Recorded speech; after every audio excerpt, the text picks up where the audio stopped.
बोल श्री विष्णु भगवान की जय। भगवान का वास कहाँ है, इस कहानी से हम ये जानने की कोशिश करेंगे।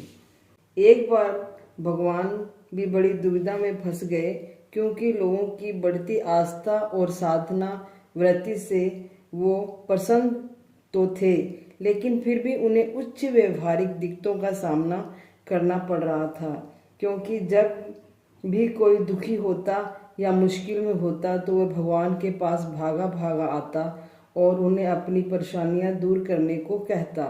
उनके कुछ न कुछ मांगने की समस्या से दुखी और परेशान होकर उन्होंने इस समस्या का निराकरण करने के लिए देवताओं की बैठक बुलाई और उन्हें इस संबंध में अपनी राय मांगी। भगवान बोले कि मनुष्य की हमेशा कुछ न कुछ मांगने की आदत से वह दुखी हो गए हैं और मैं मनुष्यों की रचना करके कष्ट में पड़ गया हूँ।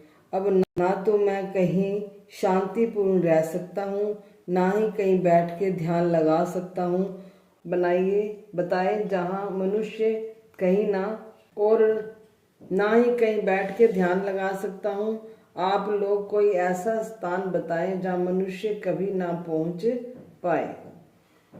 भगवान के विचारों का आदर करते करते देवताओं ने अपने अपने विचार प्रकट किए। गणेश जी बोले, आप हिमालय की चोटियों पे चले जाओ।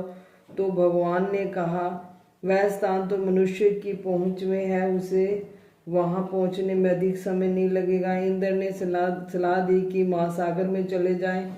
इस पर वरुण देवता ने ये सलाह दी कि आप अंतरिक्ष में चले जाएं। भगवान ने कहा, एक दिन मनुष्य वहां भी पहुंच जाएगा।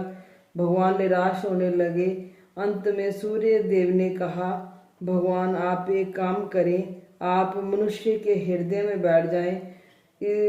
इससे मनुष्य हमेशा आपको बाहर की तलाश करता रहेगा, पर वहां अपने हृदय में कभी ना तलाश करेगा और कुछ ही योग्य लोग होंगे जो आप तक पहुंच पाएंगे। इससे आपको कोई परेशानी भी नहीं होगी। सूर्य देव की बात भगवान को पसंद आई और भगवान उसी दिन मनुष्यों के हृदय में बैठ गए।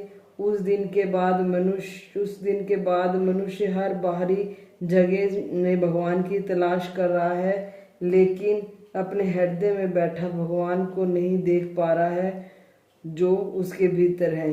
बोल श्री गणेश भगवान की जय। बोल श्री